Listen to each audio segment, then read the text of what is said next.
Hi friends, welcome to Mahathi Sairam channel. నిన్నటి తర్వాయి భాగం ఈరోజు చెప్పబోతున్నాను. ఆవిడ కోపంతో తిట్టింది. అమర్త్యుల మధ్యలో ఇష్టం వచ్చినట్లు తిట్టిందని రావణునకు కోపం వచ్చింది. ఎవడా రాముడు? వాడి వీర్యం ఏమిటి? వాడి రూపమేమిటి? దండకారణ్యంలో ఎందుకు ప్రవేశించాడు? కరదోషులు త్రిశూరాసులను చంపిన వాని ఆయుధం ఏమిటి? అన్ని వివరంగా చెప్పు అని మహాకోపంతో ప్రశ్నిస్తున్నాడు. శూర్పణఖ చెబుతున్నది, రాముడు దీర్ఘబాహుడు, విశాలాక్షుడు, కృష్ణజీనాంబరుడు, కందర్ప సమారూపుడు, దశరథాత్మజుడు. ఆయన మాటనే రామ పరాక్రమాన్ని చూస్తూ కరుడన్నాడు. ఇప్పుడు శూర్పణఖ అంటున్నది, ఆ రాముని శరవృష్టిలో ఇంద్రుని వడగళ్లవానలో ఉత్తమ సస్యం నాశనమైనట్లు సైన్యం చంపబడటం నేను చూశాను. ముహూర్తన్నర కాలంలో కరదోషణ సంహారం చేసి ఋషులకు అభయం ఇచ్చాడు. అయితే నీవెలా వచ్చావు అంటావేమో. స్త్రీవధ శంక చేత నేను మాత్రం విడిచిపెట్టబడ్డాను. ఈ విధంగానే అకంపనుడు విడిచిపెట్టబడ్డాడు. ఆ విషయం శూర్పణఖకు తెలియదు. ఆ రామునికి ఒక తమ్ముడున్నాడు. వాడు రామునికి భక్తుడు, అనురక్తుడు, బుద్ధిమంతుడు, దుర్దర్శనుడు. విశేషించి రామస్య దక్షిణోబాహు నిత్యం ప్రాణో బహిరస్య. రాముడు కుడిచేయి పైన తిరుగుతుండే ప్రాణం. రామలక్ష్మణ బంధాన్ని చూడగానే గ్రహించింది శూర్పణఖ. ఆ రాముని భార్య సీత విశాలాక్షి, పూర్ణేందుముఖి, దండకకు వనదేవతలా ఉంటుంది. సాక్షాత్తు స్త్రీ స్వరూపంగా ఉంటుంది. అటువంటి స్త్రీని దేవతల్లో, గంధర్వులలో, యక్షకిన్నెరులలో చివరకు ఈ భూమి మీద నేను చూడలేదు. అందువలన ఎవరికి సీత భార్య అవుతుందో, ఎవరిని సీత ఆనందంతో ఆలింగనం చేసుకుంటుందో వాడు అన్ని లోకాలను ఇంద్రునిలా చిరంజీవి అవుతాడు. ఆ సీత సుశీల, రూపంలో సాటి లేనిది, నీకు భార్య కాదగినది. నీవామెకు భర్తవు కాదగిన వాడవు. ఆ విషయాన్ని తెలుసుకునే ఆ స్త్రీని నీకు భార్యగా తీసుకుని రావాలని ప్రయత్నించాను. ఆ ప్రయత్నంలోనే క్రూరుడైన లక్ష్మణునిచే విరూపంగా చేయబడ్డాను. ఇది మిథ్యాభాషణం. కనుక నీవు రామలక్ష్మణులను చంపు. భర్త చనిపోయిన సీతను సుఖంగా అనుభవించవచ్చు. ఇలా శూర్పణఖ చెబుతున్నది. రావణుని హృదయంలో ఈ మాటలు నాటేయి. స్త్రీలలో శస్త్రాణం తీక్షణత ఉంటుందని అగస్త్యులన్న మాటకు అర్థం ఇదే. మంత్రులకు వెళ్ళమని అనుజ్ఞనిచ్చాడు. సీతాపహరణ విషయంలో బుద్ధిని స్థిరపరుచుకుని రావణుడు యానశాలకు వచ్చాడు. రహస్యంగా అశ్వశాలకు వచ్చాడు. ప్రచ్ఛన్నత్వం ఎందుకు అంటే పెద్ద భార్య మండోదరి ఇతర భార్యలు చూసి తిడతారని భయం. ఎవరిని తిడతారని? తనతో కలిపి చెల్లెల్ని వితంతువు స్వైరిణి అయి ఇల్లు పట్టిన ఈ ఆడపడుచు ఎవరికి ఇష్టమైనది కాదు. దాని మాట పట్టుకొని బయలుదేరుతున్నావా అని తనను తిడతారు. అందుకు ప్రచ్ఛన్నత్వం. రహస్యంగా వెళ్ళి సూతుణ్ణి లేపాడు. రథాన్ని సిద్ధం చేయమన్నాడు. కరతరస్వాలు పిశాచ వదనాల్లా ఉంటాయట వాటి ముఖాలు. కామగమనం కల రథంలో బయలుదేరాడు. సముద్రాన్ని దాటాడు. 20 భుజాలు 10 తలల పర్వతంలా ఉన్నాడు. రథం ఆకాశ మార్గాన్ని వెడుతున్నది. సాగర తీరం చాలా అందంగా కనబడుతోంది. చల్లని జలాల విశాలమైన ఆశ్రమ స్థలాలు, కదలి అడవికి అంటే పప్పు దినుసు మొక్కలు, నారికేళ వృక్షాలు, సాల తాళ తమలాది పుష్పిత తరువులు, సుపర్ణ గంధర్వ కిన్నెరాది దేవతా సమూహాలు, అజ వైఖానస వాలాకిల్య మాష మారీచపాది ఋషి సంఘాలు, క్రీడారతి విధిజ్ఞులైన అప్సర సంఘాలు, హంస క్రౌంచ ప్లవ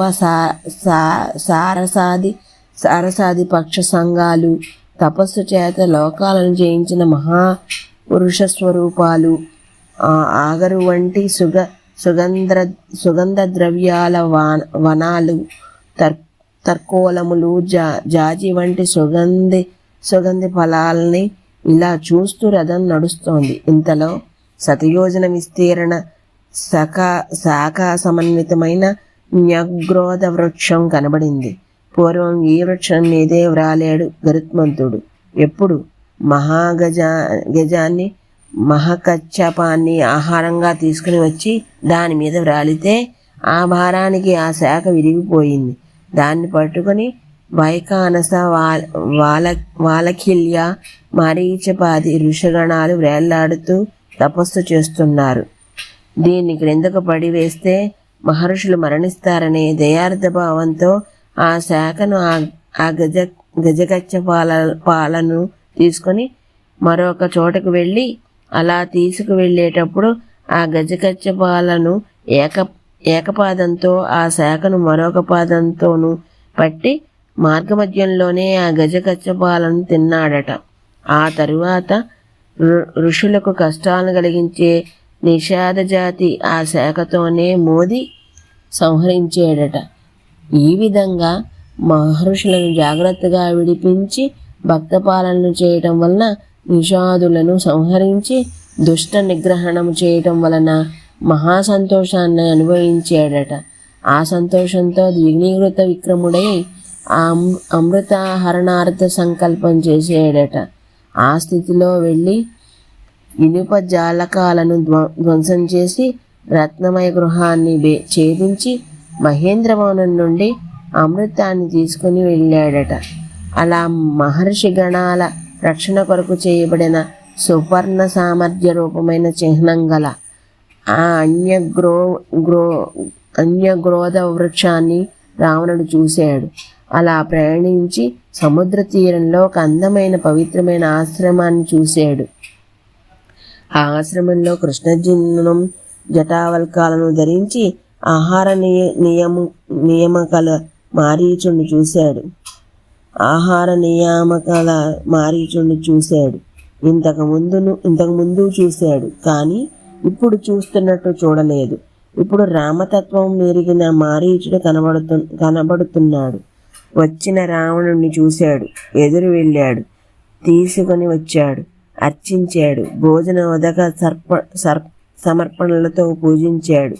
అంతా అయిన తరువాత, మహానుభావ, రాక్షసేశ్వర, లంకలో అందరూ క్షేమమేనా? మళ్ళీ వెంటనే తిరిగి వచ్చేవు అని ఆశ్చర్యంతో కుశల ప్రశ్న చేశాడు. దానికి రావణుడు సమాధానాన్ని చెబుతూ, మారీచా, నా మాట విను. నేను ఆర్తుడను, అంటే బాధలతో ఉన్నాను. ఆర్తుడనైన నాకు నీవే పరమగతి, పొందదగిన మార్గానివి. నీ వెరుగుదువు గదా. జన్మస్థానంలో ఉండే కరుడు నా సోదరుడు, దూషణుడు కూడా నా సోదరుడే. అలాగే శూర్పణఖ నా చెల్లెలు. త్రిశిరాది మహారాక్షసులను అక్కడుండేవారు. వాళ్ళు ఆ మహారణ్యంలో ధర్మచారులై మునులను బాధిస్తూ నా ఆజ్ఞ మేరకే అక్కడ నిత్యవాసం చేస్తున్నారు. వాళ్లతో పాటు కరచిత్తానువర్తులైన 14,000 శూరులైన రాక్షస వీర్య సైన్యం కూడా అక్కడుంది. ఆ సైన్యాన్ని రాముడు చంపాడు. వాడు దుశ్శీలుడు, మూర్ఖుడు, లుబ్ధుడు, త్యక్తధర్ముడు, అజితేంద్రియుడు, భూతహితాన్ని కోరనివాడు. ఎందుకంటే ఎవనితోనో వైరం లేకుండగా కేవలము సత్వగుణాన్ని ఆశ్రయించి తిరిగే నా చెల్లెలు ముక్కు చెవులు హరింపబడి విరూపం చేయబడింది. ఎవని చేత అలా చేయబడిందో వాని భార్య సీతను జనస్థానం నుండి తీసుకుని రావాలి. ఆ విషయంలో నీవు నాకు సహాయం చెయ్యి. ఎందుకంటే నీవు నాకు అండగా ఉంటే సోదరులు కుంభకర్ణాదులు కూడా నేను లెక్క పెట్టను. నాకు సహాయం చేయటంలో నువ్వే సమర్థుడవు. వీర్యంలో, యుద్ధంలో, దర్పంలో నీకు సాటి మరొకడు లేడు.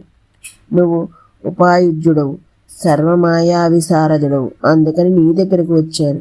నువ్వు ఉపాయం తెలిసిన వాడివి అని కీర్తించిన రావణుడే తనకు వ్యతిరేకంగా వాడు ఉపాయాన్ని చెబితే అంగీకరించడు.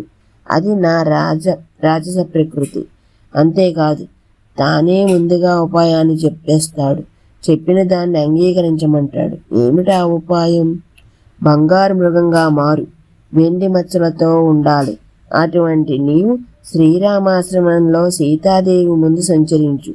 అలా సంచరిస్తే దాన్ని తీసుకుని రమ్మని రాముణ్ణి లక్ష్మణుణ్ణి పంపుతుంది. వాళ్ళు దూరమైన ఆశ్రమం నుండి సీతను ఏ బాధ లేకుండా రాహు చంద్రుణ్ణి కబళించినట్లు సులువుగా కబళిస్తాను. భార్యాపహరణతో రాముడు కృషిస్తాడు. నేను సులువుగా అతన్ని చంపగలను అని రావణుడు చెప్పుకుపోతున్నాడు. ఆ రామకథను వింటున్న మారీచుడికి ముఖం ఎండిపోతోంది. భయం వేస్తోంది. పెదవులు ఎండి ఆరిపోతున్నాయి. వాటిని తడుపుకుంటున్నాడు. అనిమిషత్వం వచ్చినట్లు కళ్ళు తేలవేస్తున్నాడు. చచ్చిన వాని వలె అయ్యాడు.